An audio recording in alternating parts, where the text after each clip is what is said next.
Hello and welcome to the English of Bình Phước radio, television station and newspaper. Now take a look at top story as usual. Raising awareness about seas and islands among students in Phú districts. Đồng Xoai mulling over planning project for 3 wars. President extend New Year wishes to Khmer community. Vietnam Day in the United Kingdom to successful end. Concepts honor cultural value of Đơn Ca Tài Tử. The Department for Popularizations and Education under the Bình Phước Provincial Party Committee has coordinated with the Navy Region 4 Commands in the Phú District Party Committee to organize a conference to enhance knowledge and raise awareness about the country's seas and islands among teachers and students at Phú High School. Lieutenant Colonel Đào Trọng Vinh, Politburo Director of the 955 Brigade, Navy Region 4, analyzed the position, role, and importance of seas and islands in the construction and protection of the fatherland. He clarified the views and guidelines of the party and the states on protecting sovereignty over seas and islands and settling disputes at sea. The Lieutenant Colonel also touched on the work of attracting human resources to build the Navy and Navy Region 4. His comments, along with the videos and images shown, inspired the young generation and raised their awareness about the task of protecting the sovereignty of sea and islands. The conference also contributed to raising the spirit of patriotism and national pride among local young people. The 50th anniversary of liberation of Lộc Ninh district in Bình Phước province and a ceremony to present it with a second-class independent medal recently took place in the presence of the party committee, government and people of the district. Roads in Lộc Ninh district gained a new look, filled with flower flags, greeting gates and banners conveying the message of the holiday. This is a source of great joy and pride for local people. From early in the morning, students at the ethnic minority boarding high school, Lộc Ninh Secondary School, performed concerts with their 5-tone musical instruments at the gates of the district political training center. Their performance created a jubilant and joyful atmosphere for the holiday and was also a way of expressing the joy of ethnic minority group in the district about the anniversary. I feel more respect and love for my homeland.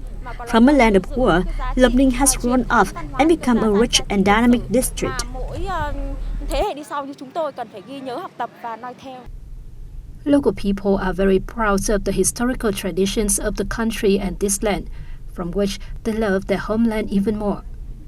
The echoes of history have come back, evoking many emotions in the hearts of each person. The People Committee of Đồng Xoai City has here a report from the Southern Institute of Construction Planning at the Ministry of Construction on a 1,000 scale planning project for Tân Đông, Tân Xuân and Tân Phú wards. According to the project, the area of Tân Đông ward will be 479 hectares, Tân Xuân ward 705 hectares, and Tân Phú ward 790 hectares. The planning will create a land fund for socio-economic development and education for the wards. The project will comply with general planning on the construction of Đồng Xoai City to 2040, approved by relevant authorities.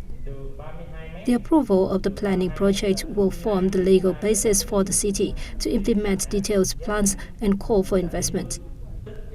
Đồng Xoai strives to become a Class 2 city by 2025.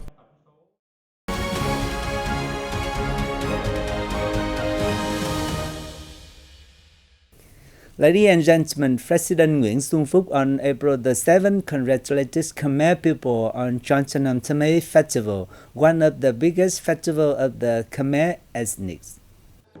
President Nguyễn Xuân Phúc visited Khmer Theravada Buddhist Academy in the Mekong Delta city of Cần Thơ to extend greetings to dignitaries at the academy and the Khmer community. The state leader wished the Khmer ethnic community a new year good health, peace and happiness.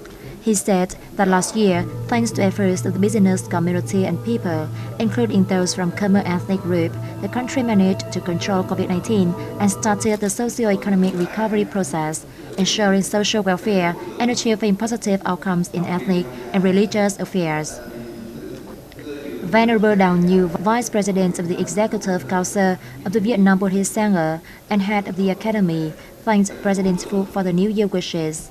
He said that over the years, dignitaries and followers of the Khmer Theravada Buddhism in Cần Thơ and the Mekong Delta region have received great attention and support from the local government during their religious activities, as well as in ensuring their livelihoods and production amid the difficulties caused by the COVID-19 pandemic.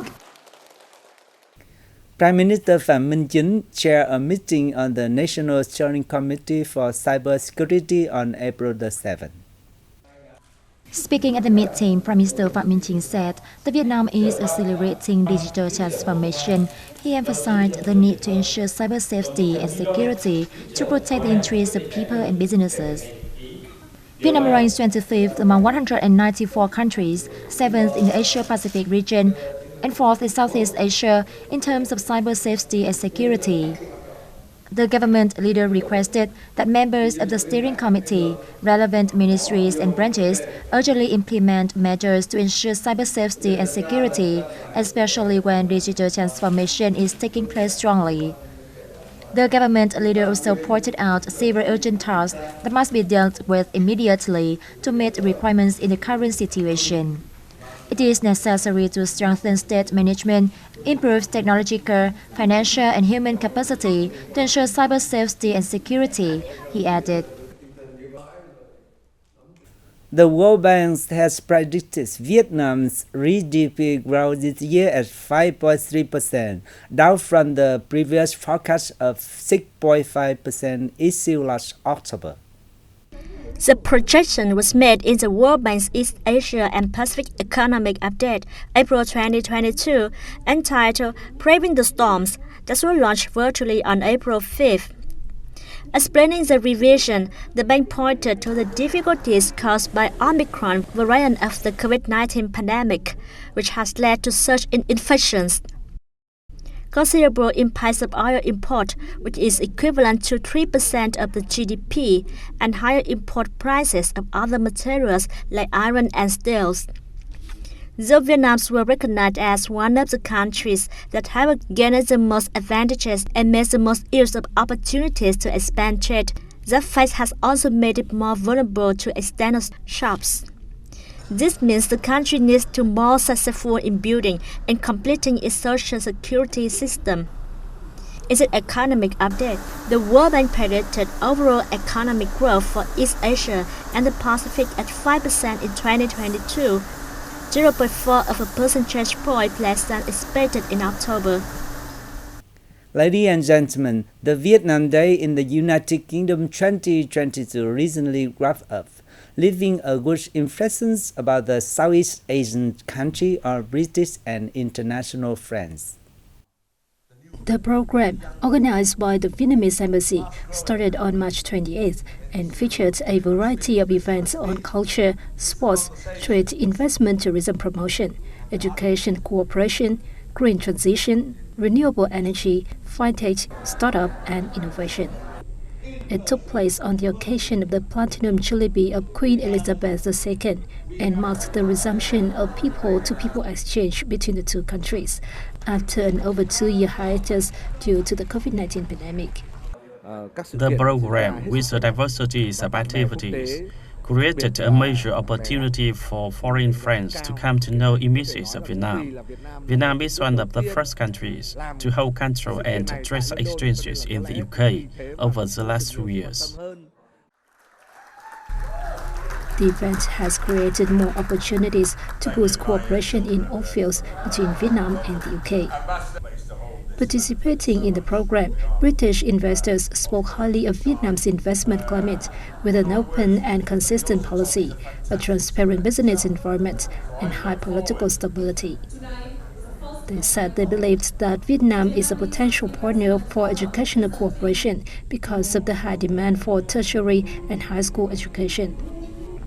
cultural activities such as painting exhibitions and concerts also brought public attention. This helped strengthen the friendship and cooperative cooperation between the two countries. Đơn ca tài tử or Southern Amateur Music Contest is being held in the Mekong Delta city of Cần Thơ, aiming to promote the value of the intangible cultural heritage of humanity. The contest will last until April the 11th, with the participation of 21 troops from Southern region. Held every 3 years, the contest has become a traditional event, contributing to preservation of this kind of folk music. It offers an opportunity for amateur music singers and talented musicians to share their passion and exchange experience. Considered one of the country's main music genres, đơn ca tài tử came into being in the 19th century, thrived in the early 20th century, and remains an important part of the country's traditional culture today. The art was listed in the representative list of the intangible cultural heritage of humanity in 2013 by the UNESCO. That's all for today. Thank you for joining us and goodbye for now.